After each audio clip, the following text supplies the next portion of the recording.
The following program is underwritten by the generous support of Associates of Glens Falls and Loomis and Lipan Insurance. Since 1852, they have been assisting both businesses and individuals across the country secure the most comprehensive insurance products available. Associates of Glens Falls and Loomis and Lipan are one of New York's largest independently owned insurance agencies. Public affairs programming on Look TV is underwritten by the generous support of Pinnell's Restaurant, classic Italian American food since 1922, and Stored Tech, technology solutions for computers, networks, and phone. Stored Tech, your technology, our passion. 1922, Babe Ruth debuts with the Yankees. WGY signs on air.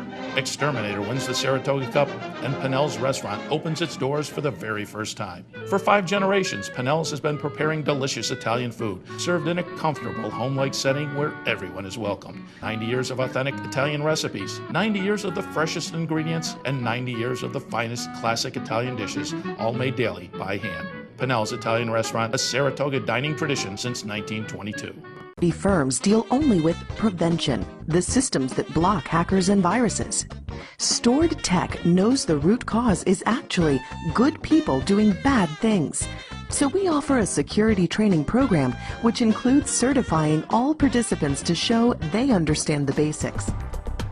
Technology solutions for computers, networks, and phones. Stored Tech, your technology, our passion.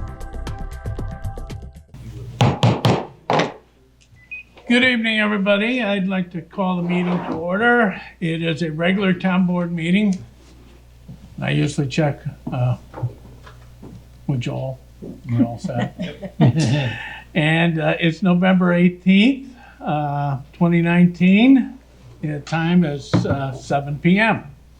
Would you please all rise and join Councilwoman, Councilperson Catherine Atherton in saying the Pledge of Allegiance, please? I pledge allegiance to the flag of the United States of America and to the republic for which it stands, one nation, under God, indivisible, with liberty and justice for all. Well, thank you. We have 4 resolutions to consider as the Queensbury Board of Health, but we must move into the Queensbury Board of Health to act on those resolutions before us tonight.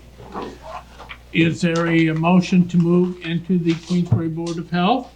Moved by Councilperson Perone.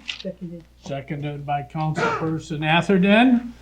All those in favor of moving into the Queensbury Board of Health signify by saying aye. Aye. It's unanimous. We're now in the Queensbury Board of Health. And the first item is a public hearing item. And would you please read that to the public, Karen? Sure, it's a public hearing on sewage disposal variance application of Tim and Kathy Bouchard. Okay. And Dennis McElroy just came up. He is the one of the main components of the Environmental Design Partnership, who is the agent and designer of this sewage disposal system located at Tim and Kathy Bouchard's at 3 North Lane. And they were asking for 3 variances tonight. 1, absorption field to be 3 foot from the east property line instead of the required 10-foot setback. Second variance requested, absorption field to be 12 foot from the dwelling instead of the required 20-foot setback. And 3, the force main to be 5 foot from the east side property line instead of the 10-foot required setback. And so we did do a site visit and met with Mr. McElroy on Friday to explain, and we reviewed this, some of us here on the board. And Dennis, would you please introduce yourself and expand on anything I just mentioned? Yes, thank you, John. I'm Dennis McElroy with Environmental Design Partnership, representing Kathy and Tim Bouchard for this application for wastewater system variances. Property is indicated is at 3 North Lane, which is right on the corner lot of North Lane and Honeysuckle on Assembly Point. The variances are related to setback issues with the proposed absorption field. The Bichards purchased this property a couple years ago, and their first effort was to look into a replacement wastewater system. As time evolved here, they realized that the next step also would be to replace the house. So we're doing this in one process where we'll be before the planning board and the zoning board in the next 2 nights. But here, related to the wastewater system, is the replacement system, which, as I indicated, requires variances for the location of the absorption field. This will have a new septic tank, a pump tank, which will pump to the absorption field, which is an Elgin system, 2 runs, 2 laterals of 36 feet each that would provide the capacity for the 3-bedroom home that's proposed. The location on the eastern portion of the property pushes it away from, we're trying to deal with 3 neighboring wells. One to the south, one sort of to the southwest, and another to the west. So we've positioned it so that it maintains 100 feet to all those 3 wells, but it does push it closer to the boundary line, the property line on the east side, which is a boundary with the public road. So it's not even a private property next to it. So it's sort of a lesser of the need for the variance, but a variance nonetheless. The force main that feeds the absorption field is also technically within 10 feet of the property line. So that's the second variance. And the third variance is the location of the field to the dwelling itself at 12 feet versus the 20 that's typically required. So based on the positioning of the house and the position of the absorption field, we're dealing with those 3 variances. Okay, thank you. Questions from the board? And the Elgin system is going to be raised to a degree. Correct. There's a little bit of a slope in that area from the road down to the house site. We'll fill out on that slope. So it'll be a shallow absorption field, but technically the grade will be raised somewhat, but not mounded like you see in some instances, but the slope will be gradual down to meet the native grade. Well, and my point being, and I had this discussion with you Friday, so it's not going to be a mounding area for stormwater. Correct. Yeah, we'll have it graded so that on the upgradient side, there's a swale that would sheet water in both directions around the ends of the fields. Okay. And there's public hearing on this. Is there any member of the public that wishes to speak to this request for variances from the sewage disposal law? Seeing none? Any last questions? Not that it really matters because they're 107 feet away, but the Davises had called me to express their not so much concern, but questions about it. But the fact remains that even though they have a well, it's unused. They rely on the Municipal system. yeah, the municipal system. Mm-hmm. They typically show up after it's been turned on and they leave before it's been turned off. Not that the future won't be the same, but Right. and I just explained, being 107 away, that it's not a big deal for them. Correct. Okay, is there a motion to approve the resolution? Or you just have to close public? I'll close the public hearing. Thank you, Karen. I'll make a motion. All right, moved by Councilperson Medevere, seconded by Councilperson Atherton. Roll call vote on this, please, Karen. Councilperson Atherton? Yes. Brown? Yes. Spitzer? Yes. Stroud? Yes, Medevere? Yes. okay. Great. Thank you very much. Next public hearing, if you'll read that to the public, Karen, please. Sure, public hearing on Evangeline H. Casey Chalakis and George T. Chalakis application from Chapter 137 Septic System, Septic Inspection upon Property Transfer. All right. In brief, this is a request from our septic inspection upon transfer, property transfer law. At least one of the arguments is that the house is located in the town of Queensbury, a residence. However, the septic system is located in the town of Fort Ann. In any event, please introduce yourself and elaborate. If you would. Good evening. My name is Nia Chalakis. I'm an attorney in Latham, and I'm representing the applicants, George Chalakis and Evangeline Casey Chalakis. To give a little bit of background, the Chalakises purchased this property. They purchased the property in 2013. They've occupied the home as a secondary residence since that time frame for estate planning purposes only. They conveyed title to themselves, essentially, to living trusts, of which they are the current sole beneficiaries.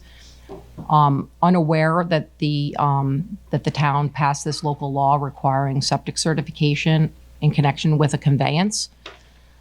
So during the course of the latter part of the summer, they became aware of this from the building department, and they did undertake to start the process, but didn't really fully understand exactly what was being asked of them from the building department. The building department also then mentioned that it was possible that they could ask for a waiver given the circumstances, and that's why we're here today. So my contention are threefold. One, that this really isn't a conveyance under the terms of the normal sense of conveyance, because they were the transferors. They remain the transferees. There was no consideration for this transaction. It's merely for, as I said, estate planning purposes. It's a living, both trusts are living trusts, so they could convey back out to themselves at any time. It's revocable at any time. So from that standpoint, it's my assertion that this is not a conveyance in the normal sense of the term conveyance. That obviously the local law would attach on the sale to a third party, or if either one of them were to die, then their contingent beneficiaries would then they would, at that point, there would be a conveyance where they would have that certification done. Secondly, back in 2015, so approximately 3 years and 9 months prior to the transfer to the living trusts, they undertook to have a window replaced with a sliding door. And at that time, for whatever reason, the town required that they do a septic certification, and they did do that at that time. They contacted me, my clients contacted me at the time. I didn't really understand the reason for a septic certification just because you're changing out a window for a door, but they complied and they did do that, and they provided the certification, the necessary certification to the town in connection with that renovation and undertaking. And then lastly, as you indicated, Mr. Supervisor, that the septic system itself is located in the town of Fort Ann across the street. I don't remember exactly the address, but it's property owned by Kenneth Gruskin. And so I also contend that the town doesn't have jurisdiction over the septic system in question. I'd be happy to answer any questions. Well, let's start from the bottom, work up. Okay? Septic system. Yes. All right, septic system includes all the piping, it includes the septic tank, it includes the pumping tank, it includes the lines going to the distribution tank, it includes the absorption field. Correct. Not all parts of the septic system are in the town of Fort Ann. You are correct. The pumping station, the leach fields, the only thing I believe that is located in the town of Queensbury is the actual tank, and obviously the line running to it. I believe the septic tank and the pump stations and the line leading to the distribution tank are on the town. Am I correct? I am not certain of that, but I was under the impression that the pumping station and the absorption fields and leach fields were all located in Fort Anne, and that only the septic tank and the line leading across the street essentially are located in the town of Queensbury. Mr. Supervisor, we gave you a memo earlier asking that at the end of the public hearing, you give us time to put together a memo with some information that we gathered. We met with Dave Hatton this morning, and he said that the pump station is located in the town of Fort Anne. Okay, so just the septic tank? I will have to find out about that, but I know for sure it goes down the road, and that's Mr. parcel that's 3 down, and that is in the town of Fort Anne, and it goes across the street to the leach field that is in the town of Fort Anne. Yeah, Introduce yourself. I'm sorry. My name is George Chilakis. The septic field and the pump station is across the street in the town of Fort Anne, Washington County. All right, so part of the system is in the town of Queensbury and part of it's in the town of Fort Anne. Yeah, I don't know how it actually, I'm not very mechanically inclined, but waste comes out, goes into my box in the front of my house, which actually may also be in the town of Fort Anne because my carport is in the town of Fort Anne. We'll clarify that for the town. And then goes across the street to the pump station and to the leach field. Yeah, We will get you that information. all right, yeah, because it's not clear in the documents you supplied what's what, so, okay, so that's an unknown. But, The bulk of it is in Fort Anne. yeah, well, my point was that. Yeah, no, you're right. We agree. The whole system is parts in the town. And the residents in the town.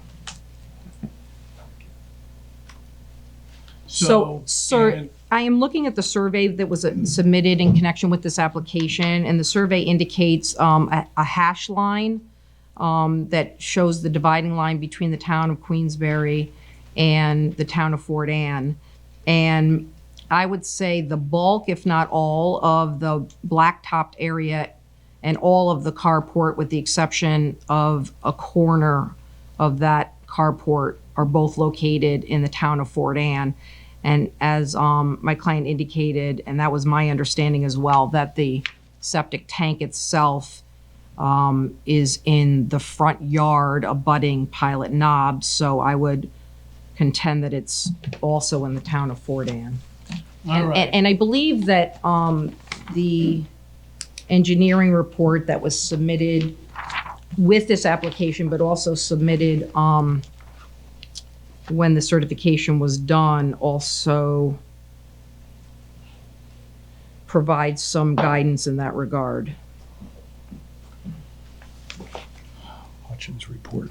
Well, I look at where the property line is on our town property locator, which we know is, to a degree, it's accurate, but not 100%. And then I see 2 dotted lines on yours, one indicating where ours indicates where the town line is. And then you have another town line there that I'm not sure. All right, in any event, That may have been setbacks or something, because I think there's a line that runs diagonal, kind of parallel to Pilot Knob, and I believe that that's the town line. okay. Well, the other thing is, in 2015, you had a septic certification, Correct. and that was just a visual review, according to the engineer. Well, what do you mean visual? It was just a visual inspection, that's all it was. Well, whatever the town had required in connection with the substitution of the window for the door was done. Yeah, maybe a visual inspection is all that was required at the time. Okay. And again, town board, the new septic transfer code that we have has very different inspection requirements than what was required then, because the concern the town board has was septic tanks near our town waters and waterfront residential zone. So it's a much more involved inspection process. Well, he does conclude that based upon his review of the design plans, and he also inspected the area of the absorption fields, and that it was his opinion that the septic tank combined with the pump station and the absorption fields have been designed and installed in a manner consistent with the Town of Queensbury, Chapter 136, as well as Department of Health, New York State Department of Health standards. Yeah, but he says, I have inspected the area of both, which is coming to a question, absorption fields, and find no visual evidence of failure or operational issues with the absorption Okay. fields, plural. So you have more than one absorption field? I do not know the answer to that question. No, Well, it is plural. Tom Hutchins, dated September 14th, 2015, to Craig Brown.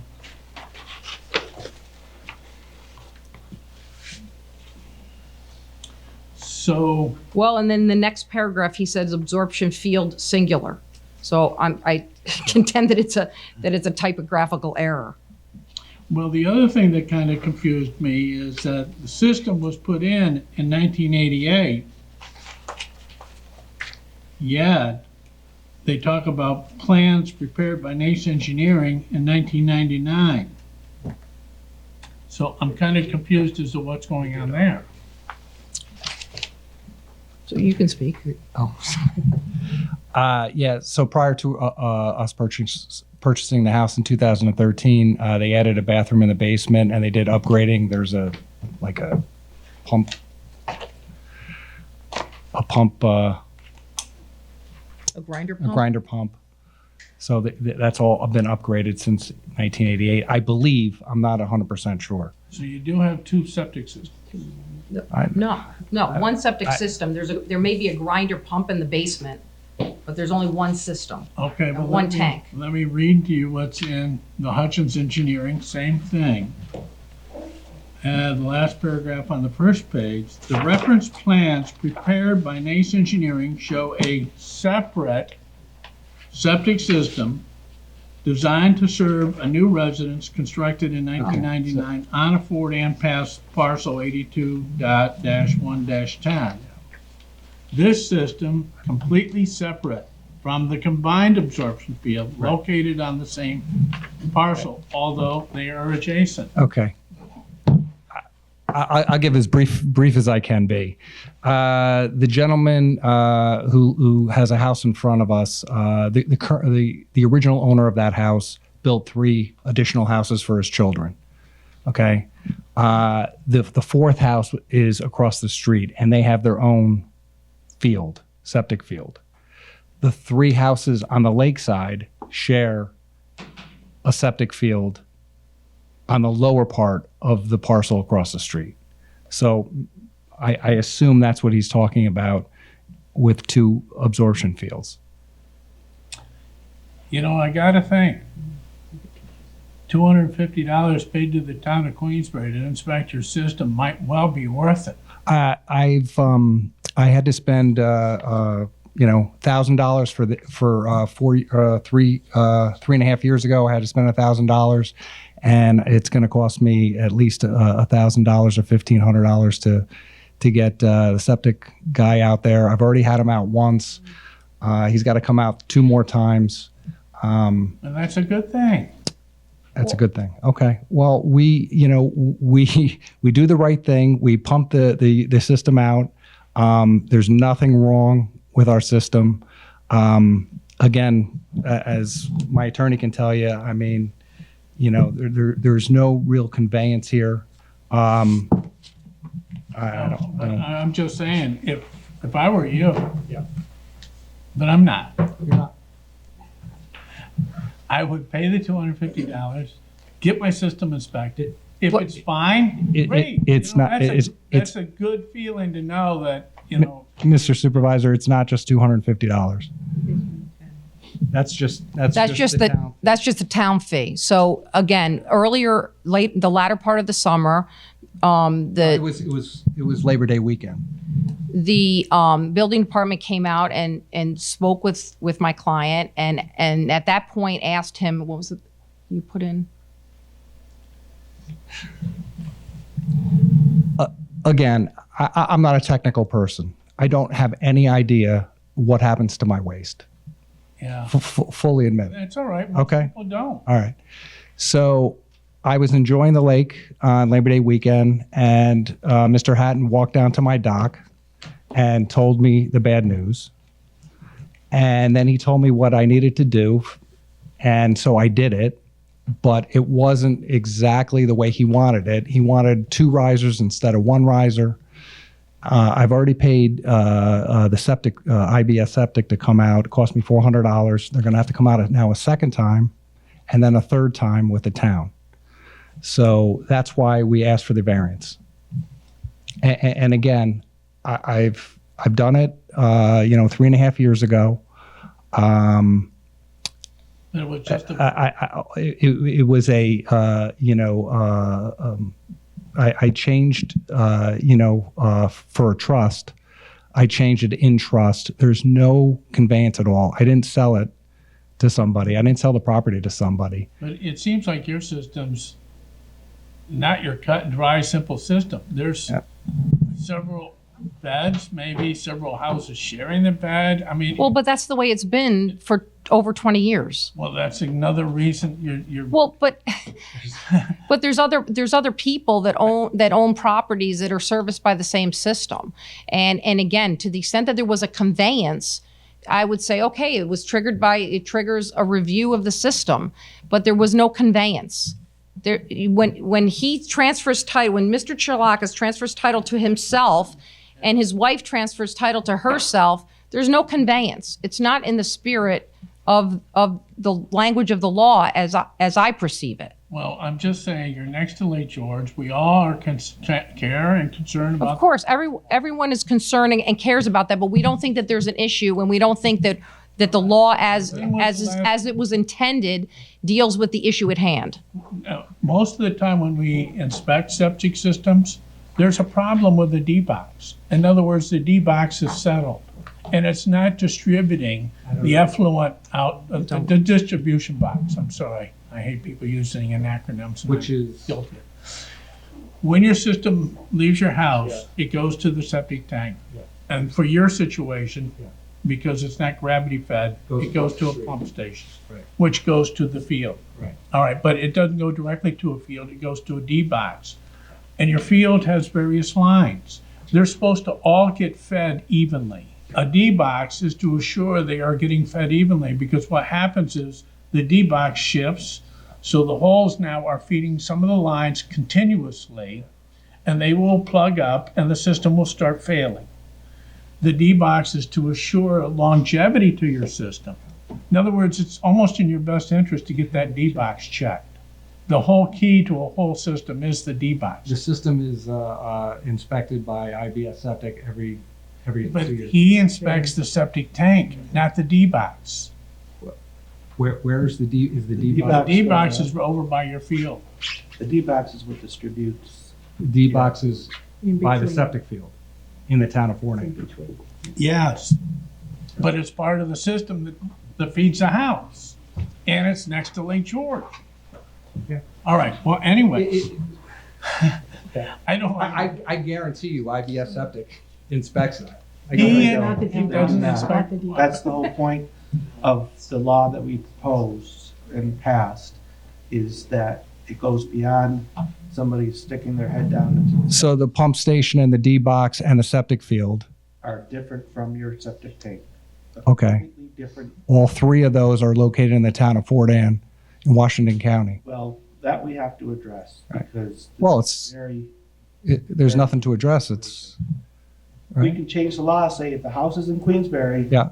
Period. Yeah. It has to be inspected. So you can't use that argument that, just because your system's in another town, that doesn't mean you don't apply to the law. So this law is a working document. We can simply make a change and, and as far as the conveyance, we didn't even struggle about this because the fact remains when my grandparents conveyed the house to my mother with a system that was so failed that, we were just dumping into the lake, that's what we needed to address. Because unlike most people that sell a house and make $1.5 million and there's money there, when you convey it to yourself or your wife or your family where there's no money involved, that's when we need to have those systems inspected, because those are the ones that have failed. And But that's again, that's exactly why we wrote the law the way we did.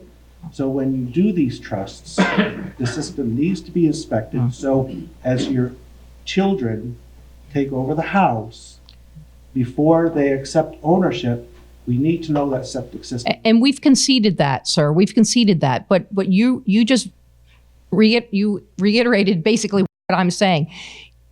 The example that you use is the grandparents conveying to your mother.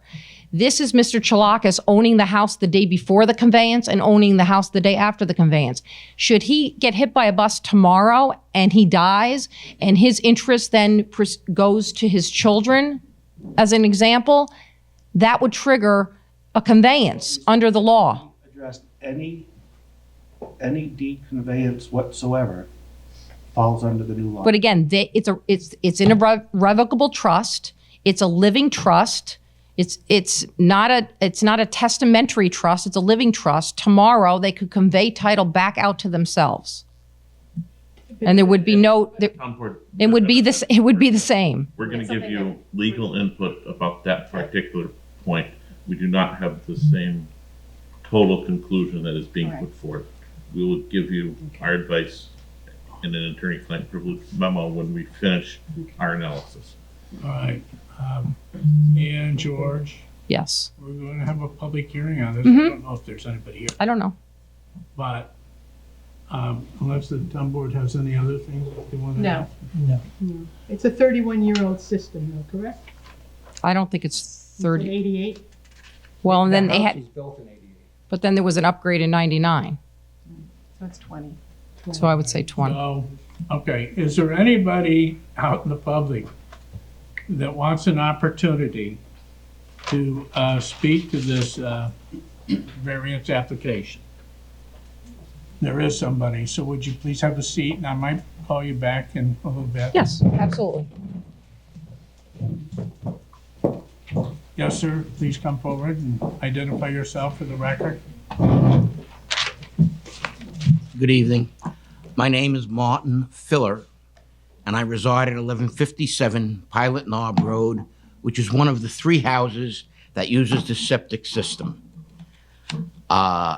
I recently came late to finding out that there was something going on, and I have no real objection to things, but I think even Mr. Chilakis said, I love the lake. We all love the lake, and I would think that without that lake, we let it deteriorate. We have to take every step we can. If we're going to err, we should always err on the side of protecting that lake. It's the most valuable asset around. And I had my attorney, Matt Fuller, submit a write-up on this already. I don't intend to take up your time and read it into the record, but I'd like it placed into the record. Yes, we did receive it, and Karen, it is a part of the record. Yeah. And if there is work that's been, that septic does require a certain pump out, and we all 3 of the houses contribute. I believe I contribute more than the others, but that's because my house was bigger. Yeah. And that's okay. And if there's work that has to be done and it falls upon all of the owners, it will fall on me also, and that's also okay. I believe that the lake must be protected in every way that's possible, and that's all I really want to say. So, would you like to see a distribution box inspection? I would like to see this, a current inspection report, and if it needs work, the work should be done. And I don't know, and none of us know whether work needs to be done because it's underground, and we've lost the ability to look into the ground. Yeah, but we can work with you to arrange that, but okay. Well, thank you very much for your input, and I don't mean to cut you short if you have anything else you want to add. No, nothing You further. did receive the thoughts on behalf of your attorney. I should point out that most of these houses are vacation homes, except that we've just now, in the past few months, my significant other has taken a job locally, and we are spending much more time here. And if a system is going to fail, it will fail with a lot of usage, not for just the brief summer usage. So I'm happy to see that it gets checked. Yes, well, Thank you. Anybody else from the public wish to speak to this variance application? And that's a variance application from chapter 137. Seeing none, would you like me and George to return? You know, there's so much information that we need to know. I'm going to close the public hearing, and we're going to work with the attorneys and probably you folks to come up with some kind of conclusion here. So, Is this holding up the process of your conveyance? No, It already happened. no, it already happened in June. Yeah. I'd They're be, trying to clean up the Okay. Yeah, the so- inadvertent. I was gonna say. this was, we were unaware of the law, the local law enactment, and so we found out about it, afterward. I would be happy, first of all, I'd like to be able to respond to Martin's attorney's letter, if it's possible to get a copy of that. And number two, we'd be happy to speak with IBS and with Hutchins to provide additional information. I mean, nobody's looking to shirk anybody's responsibility. We were of the mind that whatever needed to be done was done 3 years and 9 months before the passage of the law or before the conveyance. And so we thought, no harm, no foul. It was already done. If you guys are not convinced that the inspection that was done at that time in 2015 was all encompassing, we can definitely have a discussion with Hutchins and get some additional information and provide that to the town. and that sounds fair. We all need a little bit more information before we can render a decision here. So I appreciate your offering to do that and your patience. Okay. Thank you. And going into winter, the longer we can delay this, the better off your client will be. Well, I don't think with certain types of machinery, anything can be done, but obviously it's not a great time to deal. You don't want to go down that road. No, we definitely don't want to go down that road. I mean, it's obviously an exorbitant expenditure if we were to deal with it right now. I don't think we can get it done now. And in another month, the ground's going to be frozen. So Correct. let's delay this and revisit it when we And- have all the answers that we need and We'll have a memo with post resolution to you within a week. Okay. And we do have I need to talk another- to Craig Brown, and then And there's not a lot, Dave and I have a memo. there's very little, if any, usage by my client with this home between now and the spring months. They may go up once over the course of the winter or something for the polar plunge or something, but there's not a lot of usage. And it was of my understanding that these were all vacation homes, but now, that Martin's now more local, he's going to be using it more so than obviously the others. Okay, Thank you. thank you. Okay, so no action on this evening. We'll move on. So the next two are resolutions to set public hearings. That's it for public hearings as the Queensbury Board of Health. 1.3, resolution setting a public hearing. Would you read that to the public, please, Karen? Sure, resolution setting public hearing on sewage disposal variance application of William and Kathy Bossy. All right, William and Kathy Bossy, 53 Assembly Point Road.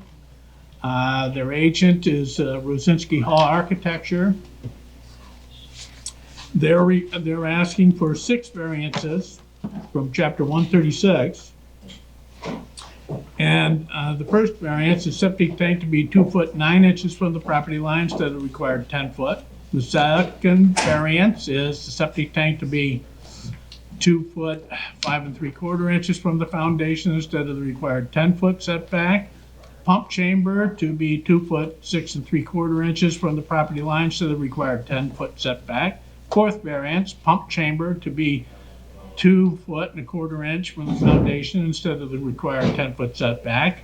And the 5th variance is the pump line to be 4 foot 10 inches from the property line instead of the required 10-foot setback. And the 6th variance is the edge of stone for the pressure bed to be 4 foot instead of the required 10-foot setback. And this is for 53 Assembly Point Road in the town of Queensbury. And this resolution is to set the public hearing. And it's setting the public hearing, if it passes this board tonight, for Monday, December 2nd, here in this room, our next regular town board meeting at 7 p.m. So is there a motion to set the public hearing? Moved by Councilperson Ferone, seconded by Councilperson Atherton. Roll call vote on setting this public hearing, please, Karen. Councilperson Ferone, Yes. Switzer, Yes. Stroud, Yes. Medevere. Yes. Atherton. Yes. All right, public hearing on the Bill and Kathy Bosey sewage disposal variance set for December 2nd. And the next is set a public hearing. Resolution setting public hearing on sewage disposal variance application of Mike Weber. Okay, Mike Weber lives on 519 State Route 149. His agent and engineer is Rosinski Hall Architecture. And they're asking 4 variances. Septic tank to be 3 foot 4 inches from the property line instead of the required 10-foot setback. The second variance, septic tank to be 5 foot 5 inches from the foundation instead of the required 10-foot setback. Third variance, pump chamber to be 2 feet 5 inches from the property line instead of the required 10-foot setback. And well to be 80 foot from the absorption bed instead of the required 100-foot setback with a UV filter with a particulate sensor to be installed on the existing water system. So this is to set the public hearing for Monday, December 2nd, 7 p.m., right here in this room. And so is there a motion to set the public, approving the setting of the public hearing for December 2nd for this resolution? Motion made by Councilperson Medevere, Second? seconded by Councilperson Switzer. Roll call vote on this, please. Councilperson Switzer, Yes. Stroud, Yeah. Medevere. Yes. Atherton. Yes. Ferone. Yes. All right. Set. Public hearing on Mike Weber, 519 State Route 149, set for December 2nd. And that's it for Queensbury Board of Health. So is there a motion to move out of the Queensbury Board of Health? So moved. Moved by Councilperson Ferone, Second? seconded by Councilperson Medevere. All those in favor of moving out of the Queensbury Board of Health signify by saying aye. Aye. Aye, it's unanimous. We're now out of the Queensbury Board of Health. The next segment of this meeting, we have 10 resolutions before us. So what I will do is I will explain and briefly describe those 10 resolutions and then give members of the public an opportunity to speak to any of the resolutions. Again, this part of the meeting is on the resolutions before us tonight. If you have a town issue that's not related to the resolution, but related to a town matter, I will give you the opportunity to speak to that at the end of the meeting, but not this part. This part of the meeting deals with just the 10 resolutions before us tonight, as I will briefly describe. Okay? So, Resolution 1, Resolution 3.1. authorizing Rotary 5K road race walk. Okay. This is a benefit for Big Brothers Big Sisters and a World Awareness Children's Museum, and it is sponsored by the Glens Falls Rotary Club. It's a 5K road race walk, and I've already signed up for it in case you're wondering. And the date is Saturday, April 25th, 2020. Time is 10 a.m. It begins and ends at SUNY Adirondack. And the reason why it needs to get this town board's approval is because they use town roads. So they do have approval for use of that by the town highway department, and they've proven that they have the correct insurance for this matter. So all they need is the town board approval. Okay, Second resolution, Resolution authorizing engagement of Penflex Inc. Service Award Program Specialist to provide administration and support services for 2019-2020 and provision of 2019 standard year-end services. all right, we're very lucky in this community to have a volunteer fire service. And as such, we try and do what we can for them. They don't do it because of this. They do it out of their care and concern for us and our community. However, we do provide them with like a retirement program. It sets aside 700, if they put in and meet a certain criteria, and it's fairly stringent. In other words, a lot of dedicated time. A lot, and it can't be just training, but training's part of it. They have to be out in the field. They have to put so many hours this, so many hours, a whole list. Okay, it's not easy to make. But if they make the 50 points or get more than the 50 points, they're entitled to 1 year entitlement in this retirement program. So after 10 years, say it's $700 a year, they get $7,000. All right. So we don't administer this.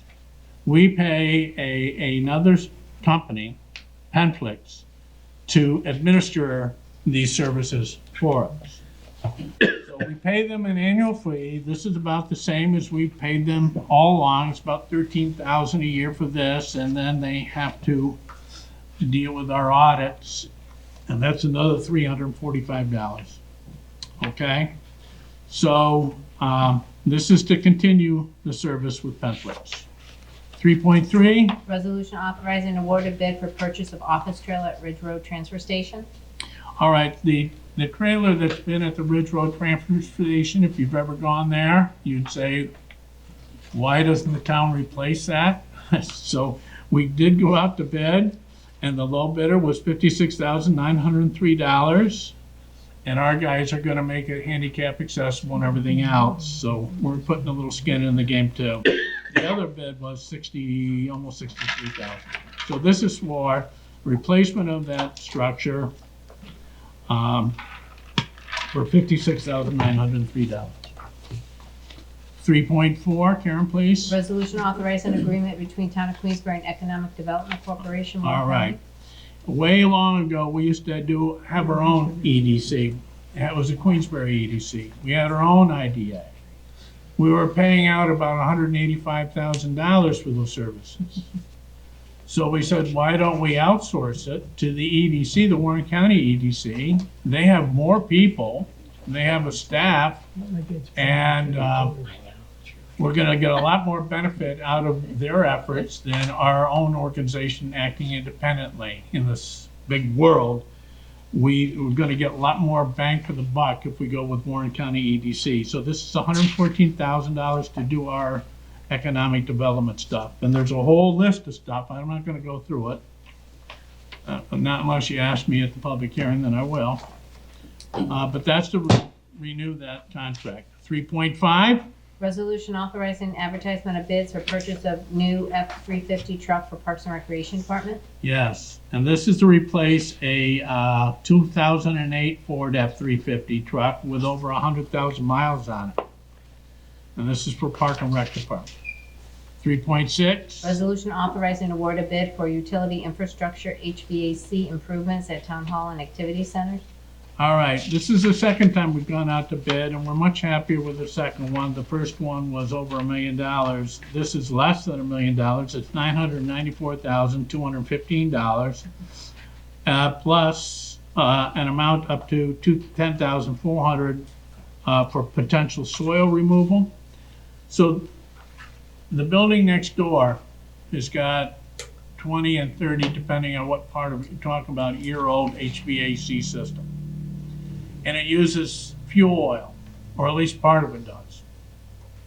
We want to eliminate the fuel oil, and we want to go to natural gas. The system's going to be one heck of a lot more efficient than we have now, because there's uneven heating and uneven cooling and unreliable heating and unreliable cooling, and it needs to be replaced. So, and this also, so the oil tank that's over here in the driveway in the circle, it's underneath that pavement. If the soil underneath that needs to be remediated, in other words, if there was a small leak in that tank, which we have it tested every year, and there's no indication of any leak in that tank. But if there is, we set aside $10,400 for the cleanup of the soil that's underneath the tank. We may not need to use that. I don't think we will, but who knows? And then we have change orders up to 5%. What's the standard procedure called?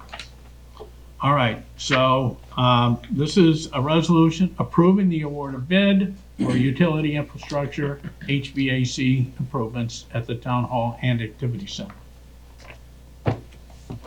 3.7, Resolution authorizing change order for paving work as part of Bridge Jenkinsville's maintenance building addition project. all right, well, Jenkinsville needs a larger maintenance building. That we did put part of a maintenance building there. We need to expand it. We're gonna take down the old barn there. And,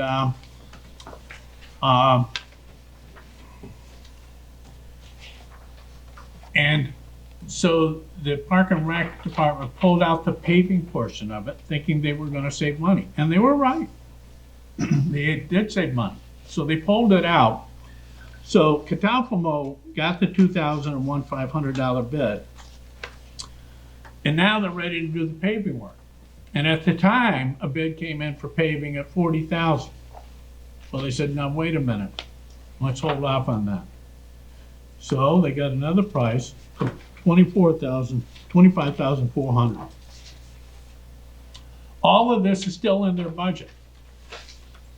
They budgeted $270,000 for this expansion of the maintenance facility in Jenkinsville. This town board approved $201,500 plus $10,000 in change orders. So this exceeds the $10,000, so it needs town board approval. So the paving work, which was pulled, is back in, and they're getting it done for cheaper than they would have gotten it for originally. And this is for $25,400 for the paving work. 3.8, Resolution to amend 2019 budget. all right, this is the twice a month shifting of monies in the budget where, when you put a budget together, it's a guesstimate. And so as the year actually flows by, you need to change things, and those are the changes. 3.9, Resolution approving audited bills warrant of November 19, 2019. all right, so before the bills get paid, this board has to approve those bills. And this has a warrant run of November 14th and a payment day of November 19th totaling $436,851.77. And the last resolution, please, Karen. Yep, one second, I don't have it. Resolution approving conveyance of town real property to the city of Glens Falls. All right, there's 5.15 acres of town property on the side of Glens Falls' landfill. It is completely surrounded by city property. And Joel, can you get a close-up of this? I've outlined in blue the property that's owned by the town. Bear Hall, they want to put solar and everything else up there, or like to look at that. Warner Hall asked if we'd consider selling it to them. And we don't have any need for it, and I don't know why we ended up with it. You got that, Joel? I think to refresh, we dealt with this like 6 months ago, but it's coming back finally. The legal finally did all their background work, and they got to deal with the city's legal and then our legal. We finally got a response from the cities. Yeah. Isn't this where we're gonna, where the Glens Falls may put solar, It a may, solar farm? yeah. And it wouldn't be worth our while to keep that, No, for that? it'd be their solar farm. Yeah, we can benefit from it in There was any way. concern about the environmental issues with the property. So it's on the landfill. What'd you say, so? We were concerned about the environmental issues with the property. So, EPA's come back and said, okay, DEC came back and said, okay. And we don't know if their solar is planned for this spot. Okay, However, we figured if the board approves this, it's saying that it's in our best interest to convey the parcel to the city of Glens Falls. And they have an agreement, they'll hold the town harmless for any environmental issues. Remember, it's on a landfill. But if we're part of the title, is that at any point? But the city will indemnify us. Okay, That's that will specific. take care of that. That's the biggest part of the value, Okay. in of my opinion. conveying it, yeah, okay. And the sale price is $1,000. Okay, those are the 10 resolutions before the town board tonight. Is there any member of the public that wishes to speak to any of those 10 resolutions? Indicate yes, sir.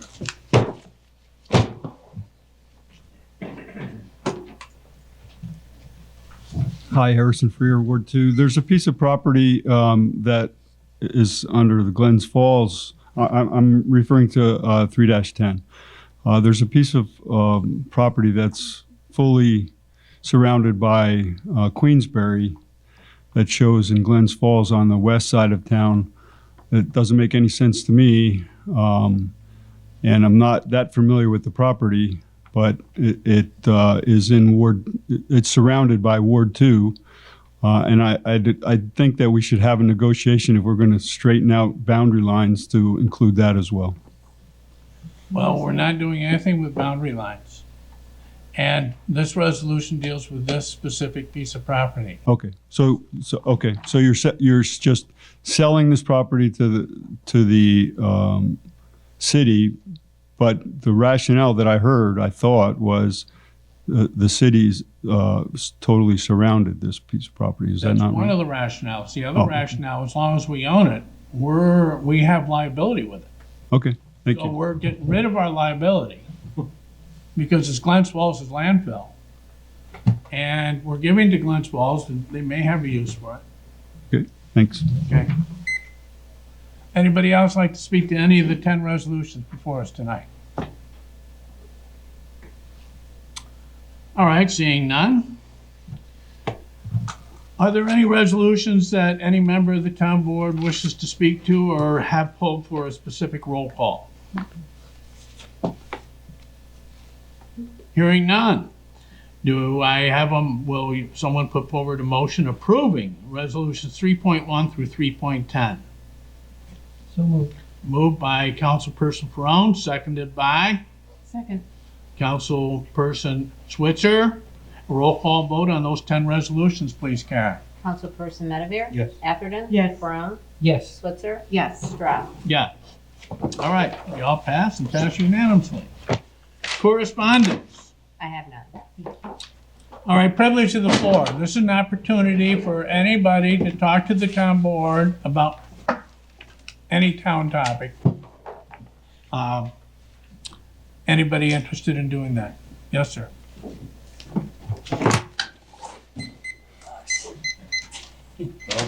Presents.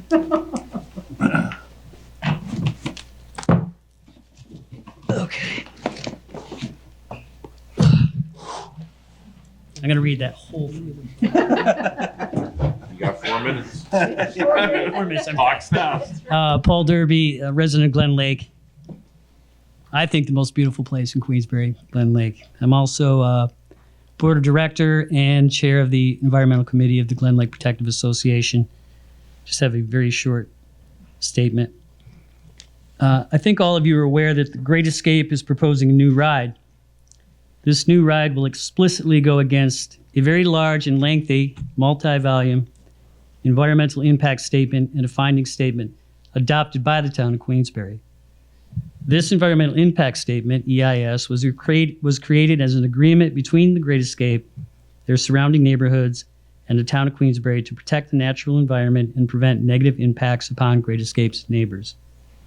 The Great Escape is currently proposing a 165-foot ride in an area of the park with a height limit of 135 feet, according to the EIS, and in a place that will be visible at Glen Lake, according to their own studies. There is no hardship nor substantive reason for the Great Escape to do this. In fact, they could place this ride in more than 2/3 of the park that would be allowed within the parameters of the EIS and that would not impose negative impacts on their neighbors. The Great Escape, however, is choosing not to do so, and I think this is wrong. As leaders of the town of Queensbury, I hope you are concerned about this breach of social contract in our town, and I hope you will do the right thing. To wit, I'm inviting all of you and all of the citizens of Queensbury to attend the planning board meeting on Tuesday, November 26th, and speak out to tell the Great Escape to be good neighbors and do the right thing. That is, place this new ride in an area of the park allowed by the environmental impact statement and that will not impose negative impacts upon their neighbors. Thank you. Okay, thank you. What's all the paperwork? If you want to read it. That's the What's the EIS, EIS? Okay. Yeah, this is it. Years in the making. Yeah. and I worked on that. All right, thank you, Paul. What's the date of that meeting? November 26th, Tuesday. Okay. There was somebody else, sir, ma'am. I need to put my glasses on. Will you please identify yourself and then Sarah Kimball. I live actually right around the corner. your first name? Sarah. Sarah Kimball. So I actually wrote a letter. It was for a part in government class, but it's an actual concern that I have. So on Blind Rock Road, right behind us, there's a curve that people speed around.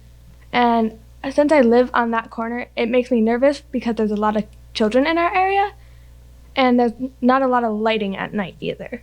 So when there's children and like, I'm just nervous that there will be like accidents, and I would like to see if there could possibly be like a study or something to like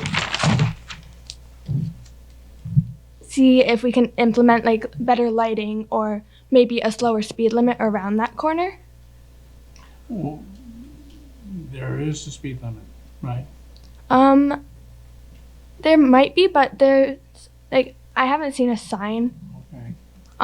And I see a lot of people speeding around that corner, not really giving a care, and like people coming up on other cars very close to like rear-ending people. Is this right over on Hunter Brook? Yes.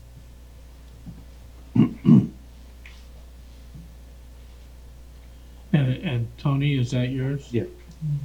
I actually did witness a pretty horrific motorcycle accident there a few Yeah. years back. So, I do know there's a light in front of Mary Lee's, but maybe we can look at better lighting there. Well, we can look at the speed limit. Yeah. This is Of course, you know where that goes. I We know. had requested that Country Club Road be reduced, and our request was rejected. Okay. So it's very difficult to lower speed limits. Okay. So, accept the fact Does that. that is- change if there's a severe curve that you should? Well, they put up the posted recommendations for curbs, but you can't lower a speed limit on a curb. Okay. So, well, we'll have to look into it. So there's Maybe- no signs maybe- there at all? There's no signs there. no. Well, that Nope. needs to And this is be- mostly, are you worried about traffic going in both directions, or is it coming from the Well, coming from like, sorry, I don't know So, direction very coming well. from coming the Great towards Escape? us. Yes. Yeah, it's towards us. That's where the danger. Yeah. Yeah. So maybe we could look at putting one of these speed control signs Yeah. there. Yeah. I mean, we got 2 poles. We got five signs? Yeah. 6. 6. Yeah. And so, we're learning how to do this. So George and I did a little homework on poles. We bought 2. We're gonna set these up over on the Dixon Road, Burke Drive area. We're gonna try and see if the foundation supports that we have for these poles are gonna work.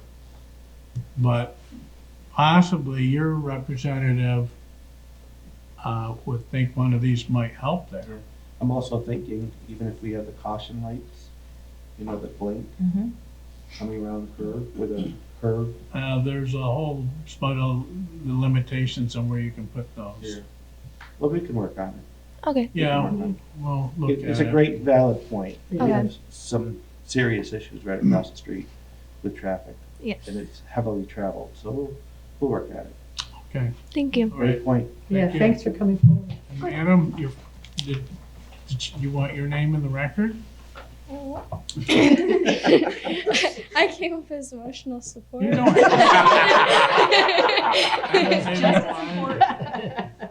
I mean, my name is Deborah Purcell, but Purcell. I Last name? Purcell. I have been in a bus accident right around that area beforehand, Okay. and I do drive home at night for practices, and I do know that that corner is very dangerous, and we talked about this concern a lot, so I would really like to see something done about it, since it does worry me about the children. The other issue that we have right over there is the deer. Yeah, that too. That's a huge concern. Yeah, yeah. Maybe there could be like a deer crossing sign. No, don't go there. Don't go there. It happens a lot. Yeah, well, we think your issue merits looking into, Okay. so we're going to do that for you. Thank you. All right, Thank you. thank you. Anybody else like to speak to the town board about any town topic? Okay.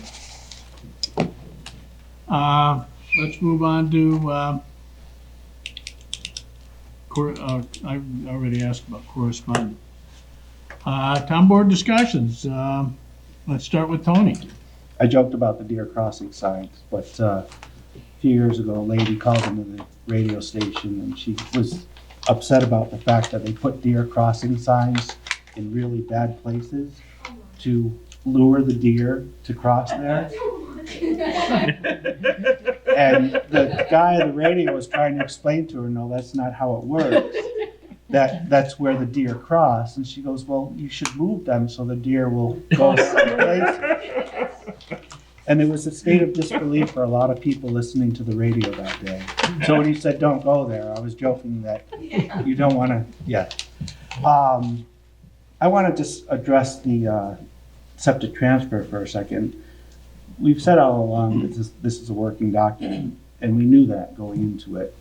But never in my right mind would have I ever thought that we would go through what we went through tonight with the fact that we have a house in one town, a septic system in another county, and, 4-3 property. And yeah. And I'm just like, you look at this stuff and you just say, really, like, we're early on in this process, and yet. But can you imagine if we hadn't started the process? Yeah. Right. Listen. John, a few years ago, we had a house that lived in 2 towns that was trying to get some variances, and we should probably go back. I want to say it was Matthew's property. Do you recall? And they wanted to do something, and we ran up against where the jurisdiction is between Queensbury, because half the house was in Queensbury and half was in Lake George.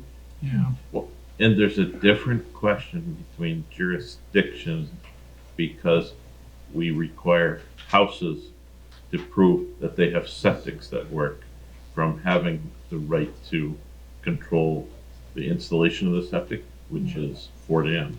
But we have the right to say our houses have to have proof that they have adequate So I guess septic. we really need So- to look at the law and decide, do we deem who has jurisdiction over the septic?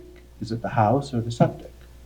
Well, it's clear that Fort Ann has jurisdiction over the installation of the septic. So when that house, We those can houses were built, require that houses, we would take the position that the town can require someone who wants to have a house along our Lake George, that they have to prove that they have a septic that won't go into Lake George. but we don't have any jurisdiction over the septic. We just have to, they just have to prove that it works. We're going to provide a memorandum that describes it. This particular law is different. than the installation itself. Okay, all right. I just still, Yeah. in the Well, state. and the town board has some discretion, and we will try to outline that for you. And finally, Jen, George, John, congratulations. I'm not talking. And Harrison, congratulations to you as well. I look forward to working with you. It won't be the same. But you have no. big shoes to fill. So, congratulations. That's it. All right. Okay, thank you, Tony. I Catherine? actually don't really have anything, except I'm disappointed that George Steck is not with us tonight, because I found that article about the airplane crash Yeah. 50 years ago. I mean, I was totally unaware of that. You were here, were you? I remember. Do you yeah, remember? Yes. Yeah, and he was the forest ranger at the time. I thought that was really Yeah. interesting. No, I was going to SUNY and Rendick at the time. Do you want to We know called it something else ACC. about that? That Yeah, was my father's first story in the Glens Falls Times. is that Really? Yep. That's So, my grandparents had the purple sheet, which is when you write a story, they make a purple sheet, and it was framed in my grandparents' house. It's the very first story my father ever wrote. interesting? And that's how we got to know George Steck. Yeah. Yeah, so I'm sorry George wasn't here. I wanted Yeah. to talk to him about it, but, and also, really nothing much else except happy Thanksgiving Oh, to all of yeah. you. Hope you have a wonderful and safe time if you're traveling. I'm traveling, but it'll be fine. So happy Thanksgiving, everyone. That's Well, it. thank you. Okay. George? Well, I got a couple of things. 4 miles. There's always a lot of opportunities to go to different programs and seminars around, and John goes to most of them. But last week there was a good one down at the Queensbury Hotel with the Albany Business Review, and it was about the future investment in the city of Glens Falls. They had Peter Hoffman, a couple of other developers, Sonny Bonaccio, and real estate people there. And the point I wanted to point out was it was about Glens Falls, but Queensbury did get some kudos for being a good neighbor and working with them in terms of development through the whole area. So that was very nice. Ed Bartholomew from BDC did a good job with that. And then the other thing I just wanted to mention is this coming Thursday, Adirondack Regional Chamber of Commerce is doing a State of Warren County at the Park Theater in Glens Falls at 7:30 in the morning. But they're going to have Ron Kahn over there talking about the state of Warren County, along with some of the other supervisors in that. So if you're interested in what's going on in Warren County, you might be interested in attending that. And you can register for that through the Chamber's website.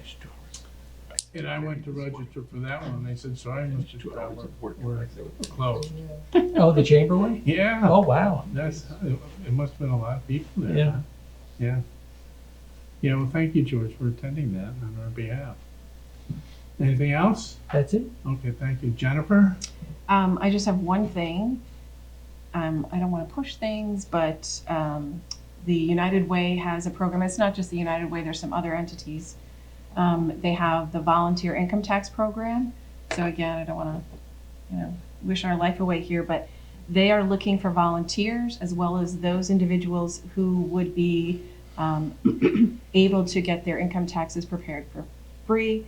Individuals that make less than $56,000 or less should contact the United Way. So if you're interested in volunteering to help prepare income taxes, or if you meet the income threshold, contact them and they can get you signed up, they can get you trained.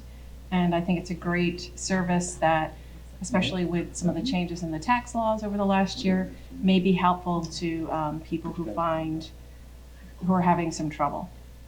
And that's all I have. So that's a tax service for people who can get their taxes done? They can get their taxes done for free as long as you're an individual and your income is less than $56,000. There's different thresholds for family. I'm not sure what that is, but Okay. and even more important is if you want to become trained in how to prepare some income taxes, you might learn something yourself and help someone else out.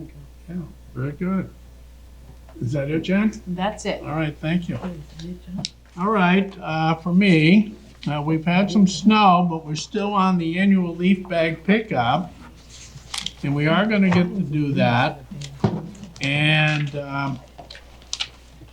again, we're at the time where this week, Ward 3 has already gone by, but we're gonna go back around again. so don't worry. Ward 4 is this week. Wards 1 and 2 is next week, Thanksgiving week. Okay? What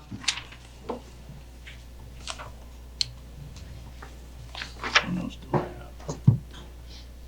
Oh, and we got our check for $37,500 from NYSERDA. This follows the check that we got in March for $12,500 for a total of $50,000 in grant money. And that basically pays for our Main Street Route 9 decorative LED street lighting and our new Subaru all-wheel drive SUV hybrid electric car. Boy, it's nice when things go as planned, isn't it?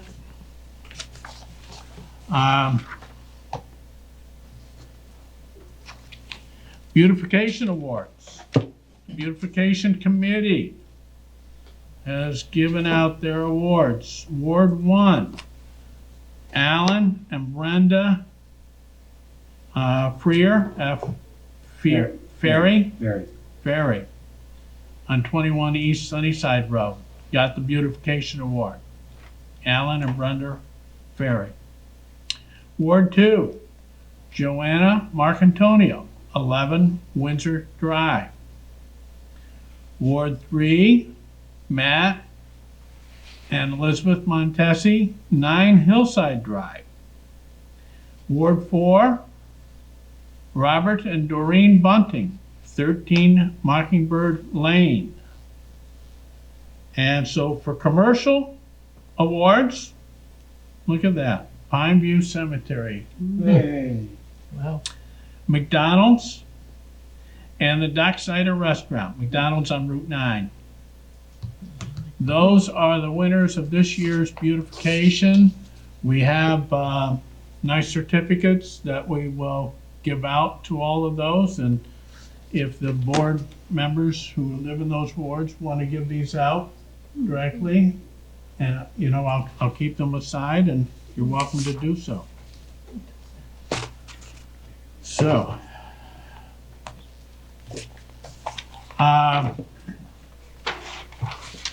Lake George Association sent us a letter saying that we're very glad to be working with the town board and their leadership that we provided for, environmental issues on Lake George. We thank them for that. Also, the governor signed the legislation that we, as a town board, had submitted to remove 4 parcels from the Glen Lake Aquatic Management District. They were 4 parcels that didn't exist at the time of the creation of that district. They were created through a subdivision. And the subdivision created 5 or 6? 6. 6.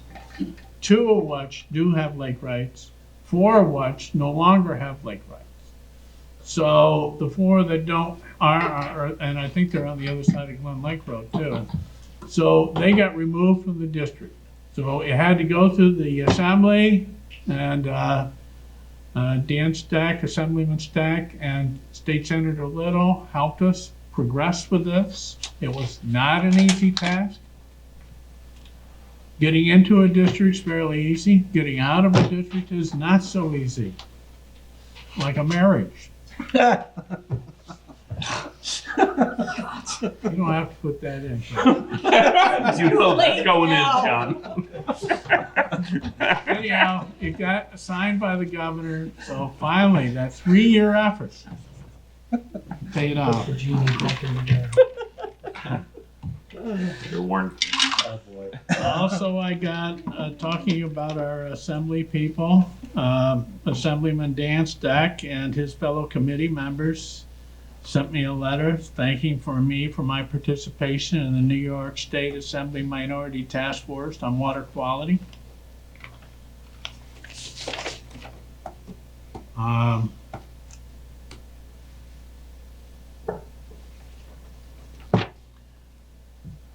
And from Kathy Bizzoni, who we need to thank for securing that $50,000 funding, also said, well, I wish to thank the Queensbury staff and the town board and the CEC, Clean Energy Communities Committee, that helped facilitate this very exclusive opportunity. It was a successful effort, and we should be grateful that NYSERDA offers these programs and the town can be involved. Well, thank you, Kev. Another checkup on the greenhouse gas reduction list, she writes.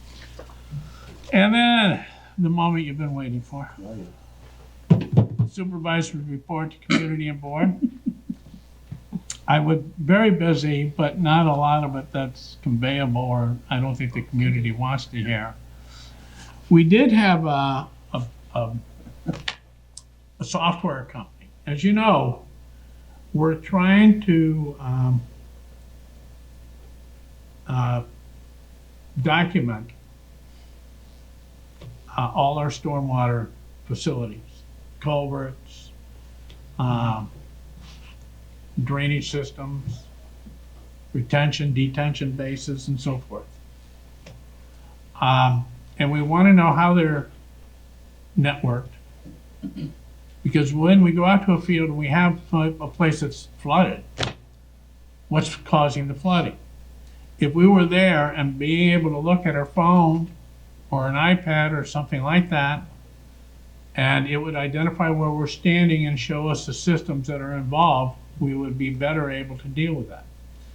And we're talking thousands of devices that are involved with stormwater management in this town. Which ones have seen maintenance? Which ones need maintenance? All that is getting very complicated. So we're looking at getting software and documenting all this to make it easier. And as you know, these storm events are getting bigger and bigger. And we already know of 7 culverts in the town that need attention. And so I think we can possibly get some grant money for them. But they're older, they need repair, or they're undersized for the events that we're seeing. And it has led to road flooding. And what happens then is the road gets washed out. And that's very expensive. It's a whole lot cheaper to take care of this and try and be proactive than it is to be reactive to these events and this damage caused by the storms that we're receiving. All right, so we got one software company give us a presentation. I had a Lake George partnership meeting on Wednesday, November 6th, and that is the new replacement of the Lake George Watershed Coalition, which doesn't function anymore. But there's so many good things that we want to do with Lake George and preserving the water quality. We need cooperation of all those involved. The towns, municipalities, along the shores of Lake George, along with groups like the LGA and the Fund for Lake George. We need to work together. And so that's what the Lake George Partnership is. Then I met with Paul Bishop of CGR, and CGR is doing the EMS study, and I believe they met with you too, Jennifer? Not yet? Nope. But they want to. And so, you know, they're putting together a study.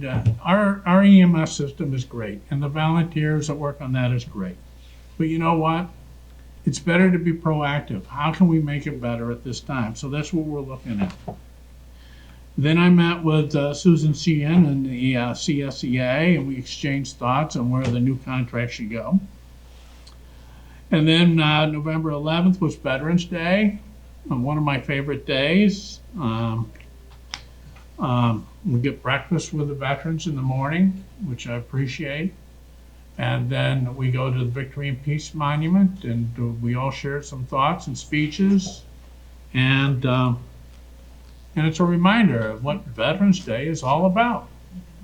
And I composed a speech, and I called it a letter to the veterans, just, you know, thanking all the veterans for all the services they've done for the country. And Assemblyman Steck was there as well, and it was a very nice ceremony. Did you get to hold hands again now? What's that? Did you get to hold hands again this year? Oh, with Dan? No, we didn't this year. We did that, was that last year? No, that was years ago. Okay. That was awkward. And then Janice Fox and Jeff Bartone, representatives of Lake George Chamber of Commerce and CBB, they wanted to know if the town board had any extra money because they're having a hard time getting business sponsorships for this. I don't understand why, but I'm talking about the Chris Kindle mock, Oh, yeah. which they put up 2 tents last year and was hugely successful.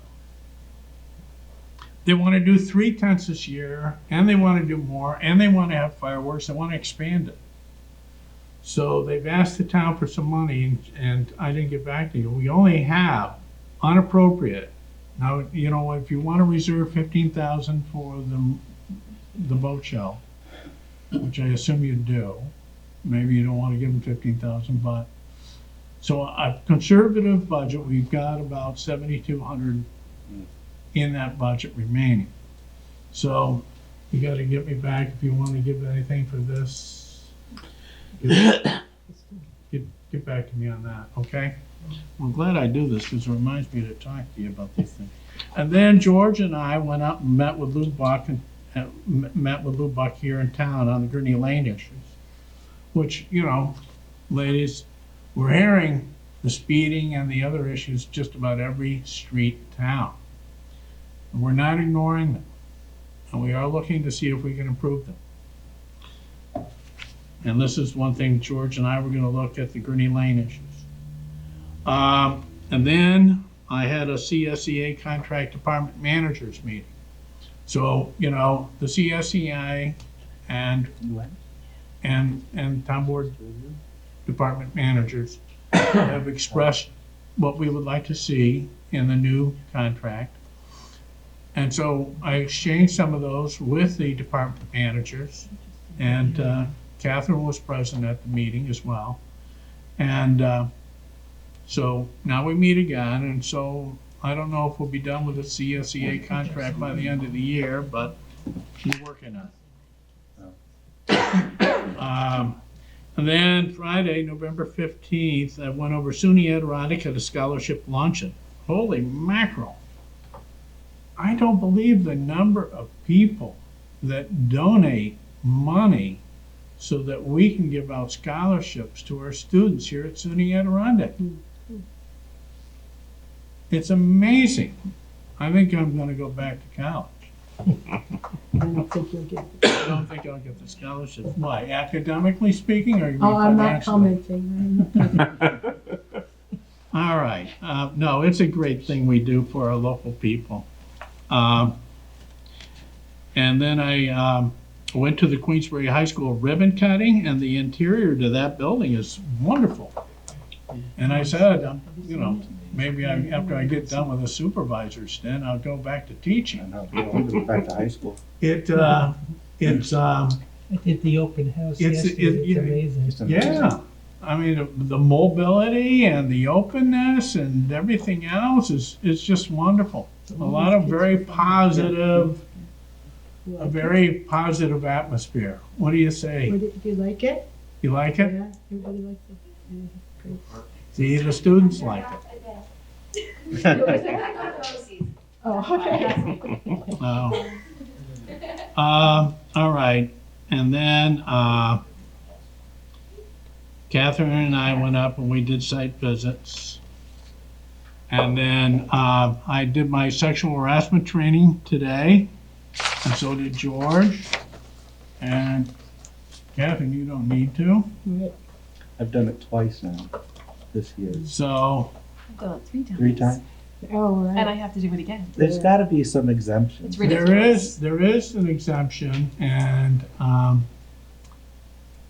because because I'd have to do it 12 times.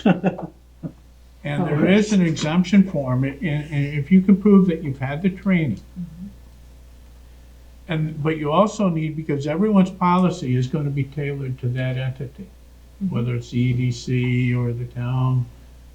And so you have to acknowledge that you have received a copy of that entity's sexual harassment prevention policy. The training is basically the same, and it has to be interactive, but it's basically the same. So anyways. All right, well, that's it for me, guys. 12th time? What's that? Well, he has to give it, right? You give No, I think No, there's a form I filled out and handed in. No, I don't have to do it over and over again. I went to the towns today because I wanted to, to check it out and so forth. Has anyone gotten caught with that virus thing if you're looking at your email? No. Like, oh, you got caught? It's very interesting on security and privacy. I got caught because, anyway, it doesn't matter why. Get that tax break, huh? No. Oh, did you get In the an phishing Outlook. scam? Yeah. Yes. The phishing scam, that's it. Yeah. The phishing thing. That they plant it purposely to try Yes, to. yes. I mean, it's very, very interesting to go through it. So now you have to go through the class. What? Yeah. No, I don't.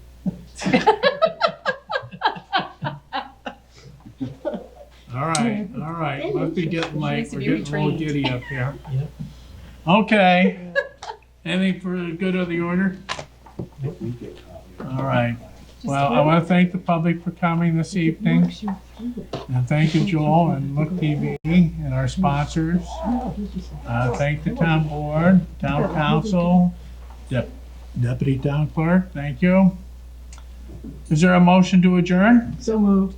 Moved by Councilperson Atherton, seconded by Councilperson Switzer. All those in favor of adjourning, say aye. Aye. The following program is underwritten by the generous support of Associates of Glens Falls and Loomis and Lipan Insurance. Since 1852, they have been assisting both businesses and individuals across the country secure the most comprehensive insurance products available. Associates of Glens Falls and Loomis and Lipan are one of New York's largest independently owned insurance agencies. Public affairs programming on Look TV is underwritten by the generous support of Pinnell's Restaurant, classic Italian-American food since 1922, and Stored Tech, technology solutions for computers, networks, and phone. Stored Tech, your technology, our passion. 1922, Babe Ruth debuts with the Yankees. WGY signs on air. Exterminator wins the Saratoga Cup, and Pinnell's Restaurant opens its doors for the very first time. For 5 generations, Pinnell's has been preparing delicious Italian food, served in a comfortable home-like setting where everyone is welcome. 90 years of authentic Italian recipes, 90 years of the freshest ingredients, and 90 years of the finest classic Italian dishes, all made daily by hand. Pinnell's Italian Restaurant, a Saratoga dining tradition since 1922. Firms deal only with prevention, the systems that block hackers and viruses. Stored Tech knows the root cause is actually good people doing bad things. So we offer a security training program which includes certifying all participants to show they understand the basics. Technology solutions for computers, networks, and phones. Stored Tech, your technology, our passion.